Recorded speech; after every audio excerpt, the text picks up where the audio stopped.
There is something deeply unsettling about suddenly becoming visible to people who treated you like a ghost for 26 years.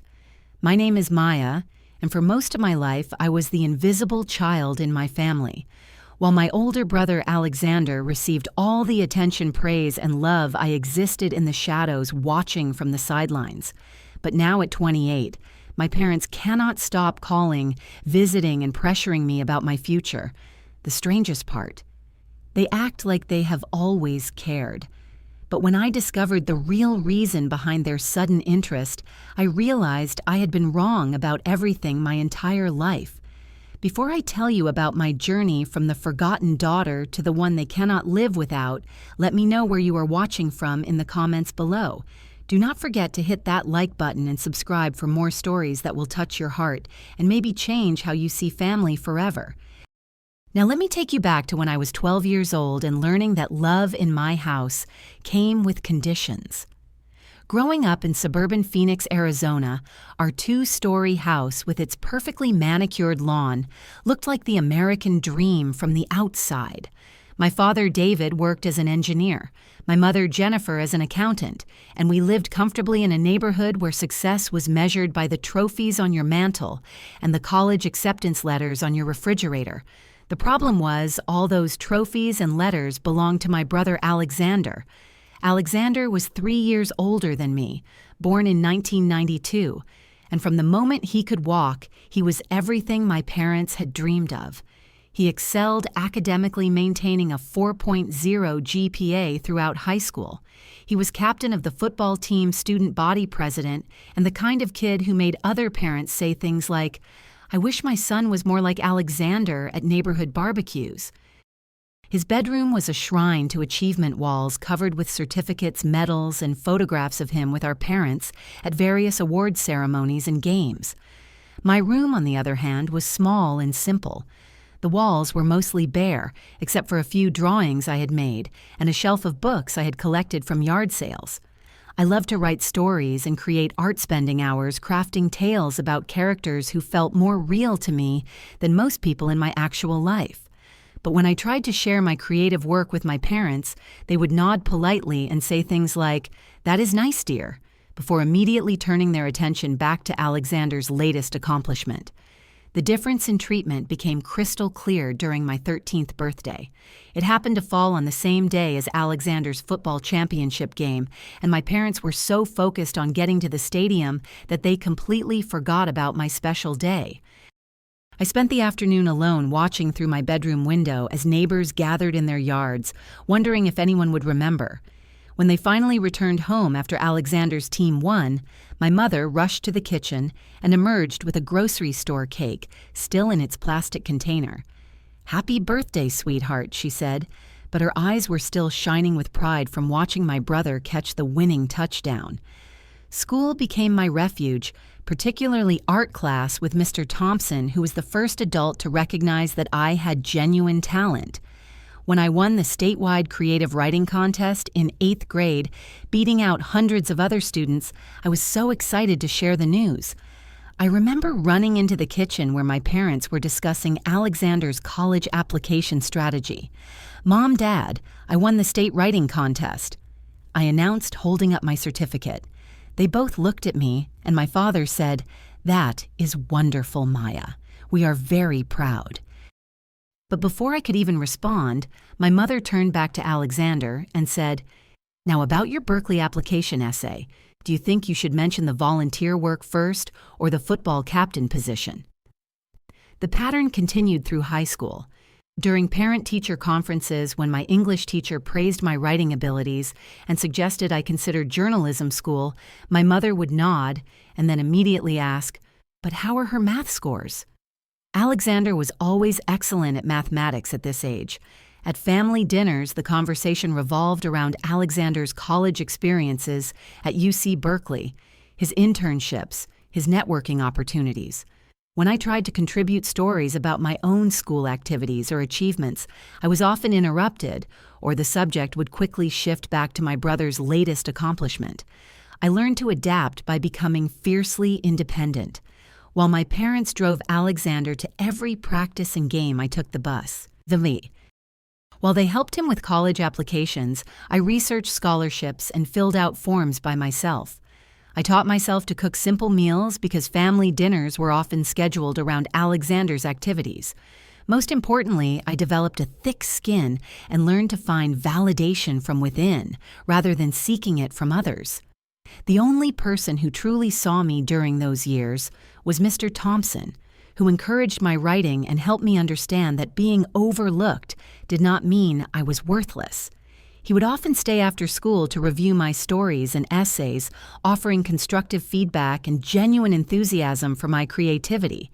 He was the one who suggested I apply to Arizona State University for their journalism program, and he even helped me craft my scholarship application essay.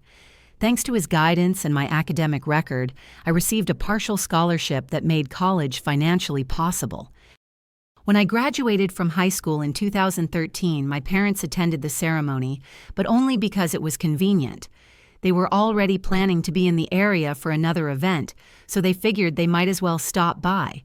There were no special dinner plans, no celebration, just a quick photo, and congratulations before they started discussing Alexander's summer internship at a prestigious tech company in San Francisco. At Arizona State University, I thrived in ways I never had at home. I threw myself into my journalism and creative writing double major working part-time at a campus coffee shop called The Daily Grind to help pay for expenses my scholarship did not cover. I wrote for the student newspaper, interned at local media outlets, and built genuine friendships with people who valued my thoughts and ideas. For the first time in my life, I was not living in someone else's shadow. My parents rarely called during college, maybe once every month or two, and our conversations were always brief. They would ask about my grades, inquire about whether I was eating well, and then spend most of the call updating me about Alexander's accomplishments. He had graduated from Berkeley with a business degree and was working for a startup company, and they were convinced he was destined for greatness in the tech industry. When I graduated in 2017 with summa cum laude honors and immediately landed a position as a junior reporter at the Phoenix Journal, my parents seemed mildly pleased, but not particularly impressed. "Journalism is a tough field," my father said during one of our rare phone calls. "Are you sure you would not rather consider something more stable like accounting?" They attended my graduation ceremony, took the obligatory photo, and then spent dinner discussing Alexander's plans to move to a bigger apartment in San Francisco. Meanwhile, Alexander's life was beginning to show cracks that my parents either could not see or refused to acknowledge. He had left his startup job after only 18 months, claiming the company was not aligned with his vision. He moved to another tech company, then another each time with explanations about toxic work environments or limited growth opportunities. By 2019, he was struggling to find steady employment and had entered a relationship with Madison, a woman who seemed primarily interested in his ability to maintain an expensive lifestyle. I, on the other hand, was quietly building a solid career. I had moved into my own apartment in downtown Phoenix, a small but charming place, with brick walls and large windows that I had decorated with my own artwork and plants I had learned to care for. I was assigned increasingly important stories at the newspaper, covering everything from local politics to human interest pieces that earned positive feedback from readers. My byline became familiar to regular subscribers, and I was building a reputation as a thorough and compassionate reporter. The first sign that something had changed came in September 2021, when my mother called me on a Wednesday afternoon. This was unusual because our family phone calls typically happened on Sunday evenings, if they happened at all. "Maya, honey, how are you?" she said, and there was something different in her voice, a warmth I was not accustomed to hearing. "It feels like we have not talked in forever." We had spoken exactly 8 months earlier after Christmas, but I did not point that out. Instead, I told her about my recent promotion to senior reporter and a series I was working on about housing inequality in Phoenix. To my surprise, she seemed genuinely interested, asking follow-up questions and expressing pride in my accomplishments. Then she asked questions that caught me off guard. "Are you seeing anyone special? What is your salary like these days? Do you feel financially secure?" The conversation ended with an invitation that stunned me. "You know what, sweetie? Why do not you come home for dinner this weekend? I will make your favorite meal, and we can catch up properly. It has been too long since we had quality family time." I agreed, partially out of curiosity, and partially because some small part of me still craved my parents' approval, even after all these years. That Saturday evening, I drove to my childhood home for the first time in almost 2 years. The house looked exactly the same, but the atmosphere felt completely different. Alexander was there sitting on the living room sofa where he had once commanded attention with stories of his achievements. Now he looked deflated, staring at his phone with the expression of someone who had lost his way. He had moved back home after his latest startup failed, and Madison had left him when his financial prospects disappeared. But the most shocking change was in my parents' behavior toward me. Throughout dinner, they focused almost entirely on my life, asking detailed questions about my career, my apartment, my future plans. They praised my independence, my work ethic, my decision-making abilities. "We are so proud of how self-sufficient you have become," my mother said, reaching across the table to squeeze my hand. "You have really built something impressive for yourself." Alexander sat quietly through most of the meal, occasionally nodding when directly addressed, but contributing little to the conversation. I felt a strange mix of emotions: happiness at finally receiving the attention I had craved for so long, but also confusion about this sudden shift in dynamics. Where was this interest when I was 12 and winning writing contests? Where was this pride when I graduated college with honors? Over the following weeks, my parents began calling regularly, sometimes twice a week. They would ask about my assignments, my social life, my long-term career goals. They started showing up at my apartment unannounced, bringing flowers or takeout food from expensive restaurants. They wanted to hear about my work friends, my dating life, my financial planning. It felt surreal to suddenly be the center of their attention after spending decades on the periphery of their focus. By December 2021, the increased attention from my parents began to take a different tone. What had initially felt like long overdue recognition started to feel more like scrutiny and expectation.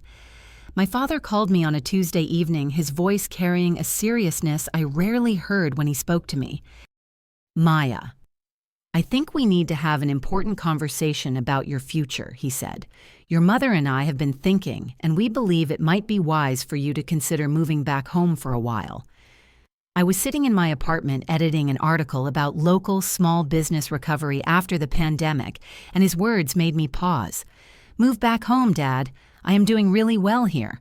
I love my apartment and my career is progressing nicely."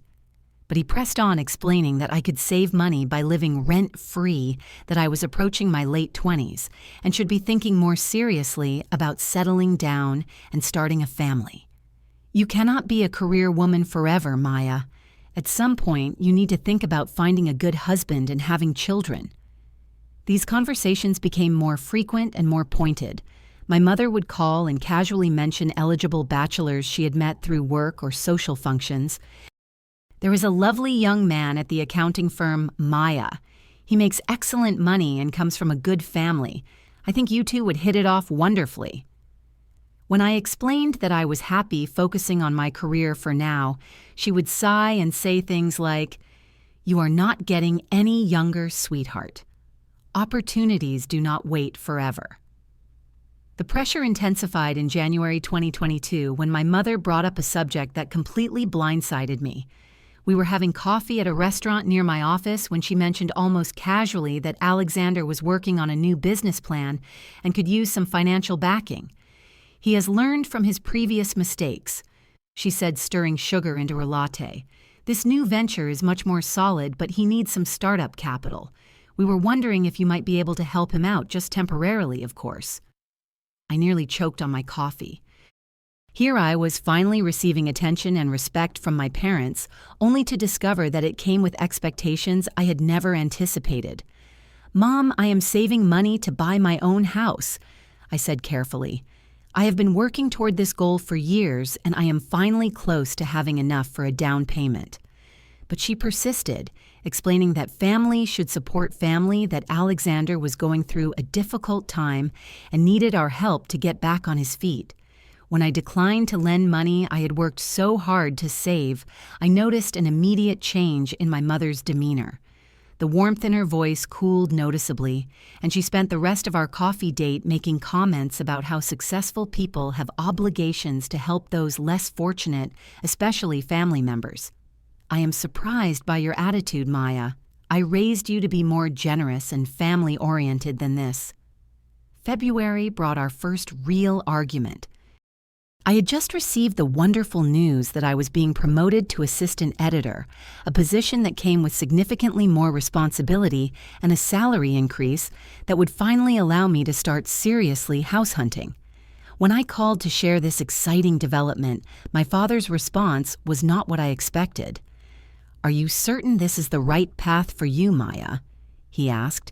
"The more successful you become in your career, the more difficult it will be to find a suitable husband. Men can be intimidated by women who are too ambitious."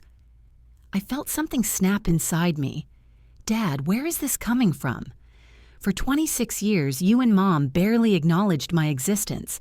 You never came to my art shows, never celebrated my academic achievements, never showed interest in my goals or dreams. Now suddenly you are concerned about my love life and my career trajectory." There was a long pause before he responded, and when he did, his voice carried a tone I had never heard him use with me before. "That is not fair, Maya. Your mother and I have always loved you and wanted what is best for you. We may have been focused on Alexander's needs when you were younger, but that does not mean we did not care about you." But I was too frustrated to accept this revisionist history. If you always cared, why do I have exactly 3 pictures of myself in our family photo albums? Why did you miss my high school graduation play because Alexander had a football banquet the same night? The conversation ended with both of us upset, and for the first time since this newfound attention had begun, I started to question what was really motivating my parents' sudden interest in my life. The doubt grew stronger when I noticed that their suggestions about my future all seemed designed to either bring me closer to home or increase my financial obligations to the family. In March 2022, I got my answer in the most unexpected way. Alexander appeared at my apartment on a Saturday night, clearly having been drinking, and asked if he could come in to talk. I had rarely spent time alone with my brother as adults, and I was curious about what had brought him to my door in this condition. He sat on my small sofa, running his hands through his hair and looking more vulnerable than I had ever seen him. "Maya, I need to tell you something, and you are not going to like it." He said his words slightly slurred, but his meaning clear. Our parents, they do not actually care about you any more now than they did when we were kids. I felt my stomach drop, but I needed to hear what he had to say. "They are only paying attention to you now because I screwed up so badly. They told me straight out that since I cannot be their successful child anymore, they need you to step up and be the one who takes care of them." Alexander went on to explain conversations he had overheard between our parents about their long-term financial security, about their expectations that one of their children would eventually support them in their retirement years. They said that since I turned out to be a disappointment, they are counting on you to be the responsible one. They want you to find a wealthy husband not just for your own security, but so you can help support me financially while I try to rebuild my life. The pieces began falling into place with sickening clarity. "They are treating you like a backup plan," Alexander continued, "and the worst part is they planned this. Mom told Dad that it was probably good they did not coddle you the way they did me because now you are strong and independent enough to handle family responsibilities." I felt like the ground was shifting beneath my feet.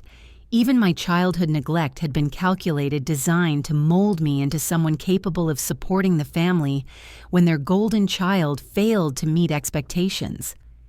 The next morning, I drove to my parents' house with a mixture of rage and determination burning in my chest. I found them in the kitchen sharing coffee and the Sunday newspaper, looking like the picture of domestic contentment. When I walked in, my mother smiled brightly and started to offer me breakfast, but I cut her off immediately. "We need to talk about what you really want from me." I said, my voice steadier than I felt inside. Initially, they tried to deflect and deny what Alexander had told me, but when faced with specific details he had shared, they finally admitted the truth. "Maya, you are our daughter, and family takes care of family." My mother said, her tone becoming defensive. "Alexander is going through a difficult period, and he needs our support to get back on track. You have always been the stronger one, the more capable one. It makes sense for you to help him." My father nodded in agreement. "You have a good head on your shoulders, and you have built a solid foundation for yourself. Your brother needs guidance and financial assistance to rebuild his life. This is what families do for each other." But I was no longer the compliant, invisible child who would accept whatever scraps of attention they offered. "What about what I needed when I was growing up?" I demanded. "What about the support and encouragement I could have used when I was struggling to figure out who I was and what I wanted to do with my life?" The argument that followed was unlike any conversation I had ever had with my parents. Years of suppressed frustration and hurt poured out as I confronted them about the ways they had failed me as a child, the opportunities for connection they had missed, the damage their favoritism had caused. "For 26 years, I was essentially invisible to you," I said, my voice rising. "I was not worth your time, your attention, or your pride. But now that your perfect son has failed, suddenly I am supposed to step up and carry the family."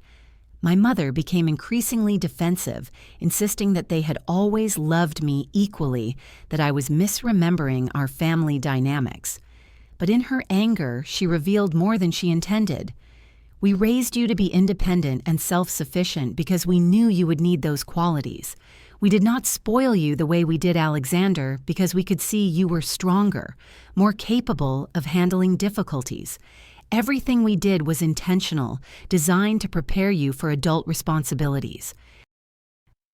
The final blow came when she continued, "If Alexander could not fulfill his potential, we knew you would be able to step up and take care of the family. That is why we encouraged your independence, why we let you handle challenges on your own. We were preparing you for exactly this moment." I stood there stunned by the casual way she admitted that my entire childhood had been shaped by their contingency planning, that even their neglect had been a calculated strategy to mold me into their insurance policy.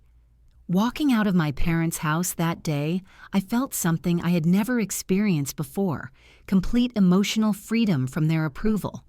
For the first time in my life, I was not wondering what I could do differently to earn their love, because I finally understood that their version of love was entirely conditional and self-serving. I drove home to my apartment, packed a bag, and took a week off work to process what I had learned and decide how I wanted to move forward. During that week of reflection, I made a decision that would change the trajectory of my life. Instead of being crushed by the revelation that I had been nothing more than a backup plan, I chose to see it as liberation. My parents had unknowingly given me the greatest gift possible. They had taught me that I did not need their validation to be worthy of love and respect.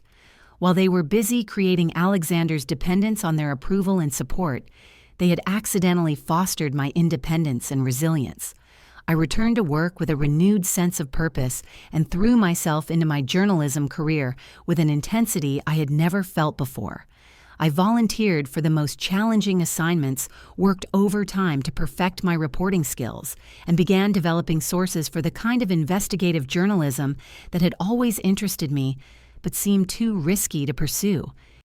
By June 2022, my dedication paid off when I was assigned to investigate a story about corporate environmental violations that had been covered up by local government officials. The investigation required months of research interviews with whistleblowers and careful fact-checking of technical documents. I worked 12-hour days following paper trails and building relationships with sources who could provide the evidence needed to support the story. When the article was finally published in September 2022, it exposed a pattern of corruption that led to several resignations and criminal charges. The story was picked up by national news outlets, and I was invited to appear on CNN to discuss my findings. The success of this investigation transformed my career in ways I had never imagined possible. I started receiving phone calls from editors at major publications who had read my work and were impressed by the depth and quality of my reporting. The most significant call came from the Washington Post, where an editor offered me a position as a staff investigative reporter with a salary that was more than double what I was making in Phoenix. As my career soared, I also began to heal emotionally from the wounds my family had inflicted. I started seeing a therapist who helped me understand that the neglect I had experienced was not a reflection of my worth, but rather a symptom of my parents' inability to love unconditionally. Through therapy, I learned to recognize and value the strengths I had developed as a result of my difficult childhood self-reliance empathy for others who felt invisible and the ability to find motivation from within, rather than seeking validation from others. During this period of growth, I also met Jacob, a freelance photographer who was working on a story related to my environmental investigation. Unlike the men my mother had tried to set me up with, Jacob was drawn to my ambition rather than intimidated by it. He supported my career goals, celebrated my successes, and understood that my work was not just a job, but a calling. We began dating seriously, and for the first time in my life, I experienced what healthy love looked like: supportive, encouraging, and free of conditions or hidden agendas. Meanwhile, my parents had discovered my professional success through news coverage and social media posts from my colleagues. They began a campaign to reconnect with me, sending flowers to my workplace, leaving voicemails that ranged from apologetic to demanding, and even enlisting Alexander to reach out on their behalf. My brother called several times, alternating between expressing genuine remorse for his role in our family dynamics and pressuring me to forgive our parents because they are getting older and they miss you. I chose not to respond to any of these attempts at reconciliation. This was not about punishment or revenge. It was about protecting the peace and self-worth I had worked so hard to build. I had learned that some relationships are too toxic to repair, no matter how much history or DNA you share with the other people involved. Instead of trying to fix my relationship with my family, I focused on building new connections with people who valued me for who I was, rather than what I could provide. In November 2022, I accepted the job offer from the Washington Post and began preparing for my move to Washington, D.C. Jacob decided to come with me as his freelance photography business could be based anywhere, and we found an apartment together in a vibrant neighborhood where we could both pursue our creative and professional goals. As I packed up my life in Phoenix, I felt excited about the future in a way I had never experienced before. The final confrontation with my parents came the week before I moved. They showed up at my apartment unannounced, having apparently driven all the way from Phoenix to make one last attempt to repair our relationship. I opened the door to find them standing in the hallway looking older and more frail than I remembered, and for a moment I felt a flicker of the old desire to make them happy. Maya, you cannot cut your family out of your life forever. My mother said, her voice carrying a desperation I had never heard before. We know we made mistakes, but we love you and we want to be part of your success. My father nodded in agreement. We are proud of what you have accomplished, and we want to support you going forward. Families should stick together, especially when times are good. But I had learned to recognize manipulation disguised as love, and their words no longer had the power to make me question my decisions. You taught me the most valuable lesson of my life, I told them calmly. You showed me that I do not need anyone else's approval to know my own worth. While you were busy creating Alexander's dependence on your validation, you accidentally taught me to find strength within myself. I continued, this is not about hatred or revenge. I do not hate you, but I also do not need you. You treated me like an insurance policy for 26 years, and now I am choosing to be my own safety net. I am grateful for the independence you forced me to develop, even if that was not your intention. The conversation lasted only a few more minutes before they realized I was not going to change my mind, and they left my apartment for the last time. The next week, Jacob and I moved to Washington, D.C., where I began the next chapter of my life surrounded by colleagues who respected my work, friends who valued my company, and a partner who loved me unconditionally. 6 months later, Jacob proposed during a weekend trip to Williamsburg, and I said yes, without hesitation. We planned a wedding that would include only people who had supported and celebrated us throughout our relationship, creating the kind of chosen family I had always dreamed of having. Today, at 28 years old, I work for one of the most prestigious newspapers in the country, covering stories that matter and making a difference in the world through my reporting. I wake up every morning next to someone who thinks I am remarkable, just as I am, and I go to sleep every night knowing that my worth is not dependent on anyone else's recognition or approval. Sometimes I still feel sad about the family connections I lost, but I have learned that grief for what could have been is different from regret for what is. The greatest irony of my story is that my parents' attempt to use me as their backup plan actually set me free. In trying to make me their safety net, they taught me to fly. I discovered that the most loving thing you can do for yourself sometimes is to walk away from people who only see your value when they need something from you. True family is not about shared blood or obligation. It is about people who see you, celebrate you, and love you, not for what you can provide, but for who you are at your core. Looking back now, I understand that the invisible child I used to be was actually gathering strength for the woman I was meant to become. Every moment of neglect taught me self-reliance. Every overlooked achievement taught me to find validation within myself, and every disappointment taught me that my happiness could never depend on other people's approval. My parents thought they were preparing me to take care of them, but instead, they prepared me to take care of myself. And that perhaps is the most beautiful plot twist of all. Have you ever been the overlooked child in your family, or do you know someone who has experienced similar family dynamics? I would love to hear your thoughts and experiences in the comments below. If this story resonated with you, please hit that like button to help others find it, and do not forget to subscribe for more real-life stories that explore the complexities of family relationships. Share this video with anyone who might need to hear that their worth is not determined by other people's recognition.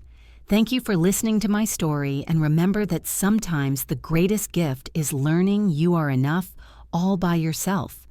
I hope you find peace in knowing your own value regardless of who else sees it.